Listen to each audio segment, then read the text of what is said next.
A principios de junio de 1999, leímos en el periódico que los familiares de las víctimas estaban siendo invitados a visitar la biblioteca del instituto, donde la mayoría de los chicos habían muerto, antes de que comenzara a ser reformada. Sabía que Dylan nunca podría ser considerado una víctima de Columbine, así que entendimos por qué no se habían puesto en contacto con nosotros. Aún así necesitábamos ver el lugar en el que Dylan había acabado con su vida y con la de muchos otros. Nuestro abogado habló con la oficina del sheriff y concertó una visita. El instituto aún era un escenario del crimen. En cuanto vi la cinta amarilla, el corazón comenzó a retumbarme en el pecho. Mientras caminábamos por los pasillos veíamos a los obreros reparando los daños causados por Dylan y Eric. Las manchas negras de hollín en la moqueta, en las paredes y en el techo indicaban los lugares en los que habían lanzado pequeños explosivos mientras merodeaban por el instituto. Se habían quitado los paneles del techo, así como algunas partes de la moqueta. Láminas de plástico cubrían las ventanas que habían quedado hechas añicos. Ni por primera ni por última vez, me quedé perpleja ante la magnitud de los daños que mi hijo había causado. Los obreros bajaban la vista hacia nosotros desde sus escaleras de mano, y yo me preguntaba si sabrían quiénes éramos. Las puertas de la biblioteca estaban cerradas, cubiertas con una lámina de plástico y rodeadas con cinta de seguridad amarilla. Antes de acceder, los agentes nos dijeron que estábamos allí únicamente para ver dónde había muerto nuestro hijo, nada más. Me sentí agradecida por la profesionalidad de la policía y por el respeto que mostraron ante todas las víctimas. Temblaba cuando entré. En mi constante búsqueda de respuestas, quería creer que ver el lugar en el que Dylan y los demás habían muerto me proporcionaría una revelación, algún tipo de conocimiento. Esperaba que al adentrarme en aquella estancia podría llegar a comprender algo fundamental sobre los acontecimientos de aquel día y sobre el estado mental de Dylan, e intenté dejar mi pena a un lado para así poder percibir la verdad que llenaba aquel espacio. En el instante en que entré en la biblioteca, todo quedó en silencio. Ya no se oía a los obreros realizando las reparaciones en el pasillo. Tan solo sentí dos cosas antes de que las lágrimas se apoderaran de mí.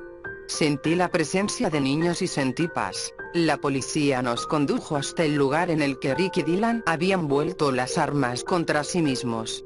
Se me encogió el corazón cuando vi la silueta larga, delgada y angulosa marcada en el suelo. Era evidente que se trataba de Dylan. Tenía su mismo aspecto.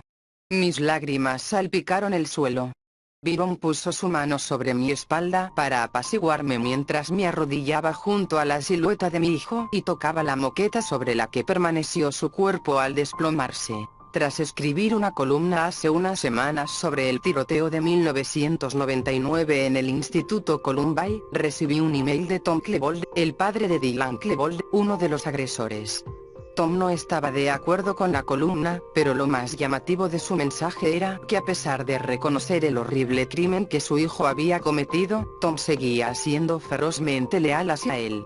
Lo que da lugar a esta pregunta: si tu hijo comete un crimen así, ¿qué haces con el resto de tu vida? Tom y Susan Klebold realmente no han hablado con la prensa de nada de esto. Pero las demandas contra ellos están quedando zanjadas, y confían en The New York Times, que es el periódico que leen cada día, así que estuvieron dispuestos a tener una larga conversación conmigo esta semana. Son una pareja culta, pensativa y altamente inteligente. Dylan se llamaba así por Dylan Thomas. Durante nuestra conversación discutieron asuntos entre ellos, además de responder a mis preguntas. Su hijo, por cierto, es ampliamente visto como el seguidor que fue guiado por Eric Harris hacia esta pesadilla. Los Klebold describen el día del tiroteo como un desastre natural, como un huracán o una lluvia de fuego. Dicen que no tenían ningún indicio del estado mental de Dylan.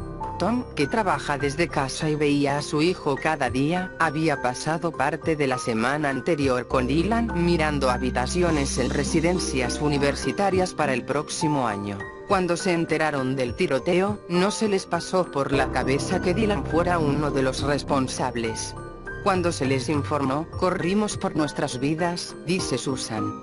Se recluyeron, desesperados por tener más información. No sabíamos lo que había sucedido, dice. No pudimos llorar la muerte de nuestro hijo. La primera noche, su abogado les dijo, Dylan ya no está aquí para que la gente lo odie, así que os van a odiar a vosotros en su lugar.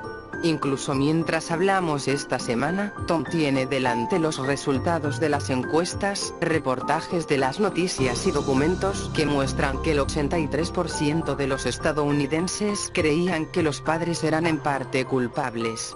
Sus vidas están ahora sujetas a esta insondable pregunta, ¿quién es responsable? Pero están seguros de una cosa. Dylan no hizo esto a causa del modo en que fue educado, dice Susan. Lo hizo en contradicción al mismo. Después del tiroteo, hicieron frente a una sencilla elección, mudarse y cambiar sus nombres, o volver y retomar sus vidas. Susan piensa en marcharse cada día. No les dejaré ganar, dice Tom. No puedes escapar de algo así. Así que viven en la misma casa y continúan con los mismos trabajos. Susan trabaja en el sistema de formación profesional superior. Es increíble cuánto tiempo me llevó levantarme y decir mi nombre en una reunión, decir, soy la madre de Dylan Klebold, dice Susan. Dylan podría haber matado a cualquiera de los hijos de las personas con las que trabajo. En general, dice Tom, la mayoría de la gente ha tenido buen corazón. Sus amigos los arroparon. Sus vecinos los llamaban para avisarlos si veían un coche desconocido merodeando por el vecindario. Hay momentos incómodos cuando tienen que utilizar su tarjeta de crédito en alguna tienda, pero ha habido pocas malas escenas. Un dependiente miró el nombre y comentó a Susan, vaya, eres una superviviente, ¿verdad? El incidente más irritante, dice Susan, tuvo lugar cuando alguien dijo, te perdono por lo que has hecho. Susan insiste en que no he hecho nada por lo que necesite perdón. Cuando hablan del suceso, lo tratan como si fuera un suicidio. Reconocen los asesinatos que cometió su hijo pero no enfatizan en ellos. También piensan en las señales que no detectaron. Dylan no tenía esperanza. No nos dimos cuenta de ello hasta después de que todo terminara, dice Tom. Susan añade, creo que sufrió terriblemente antes de morir. Nunca me perdonaré a mí misma por no haberme dado cuenta. Creen que lo que llaman cultura tóxica del instituto, la veneración de los atletas y la tolerancia del acoso escolar, fue el principal detonante que hizo explotar a Dylan. Pero confiesan que por lo general, no tienen ninguna explicación. Soy una persona cuantitativa, dice Tom, un ex geofísico. No estamos cualificados para resolver esto. Anhelan algún estudio acreditado que les pueda aportar una respuesta. La gente necesita entender, dice Tom, esto podría haberles sucedido a ellos.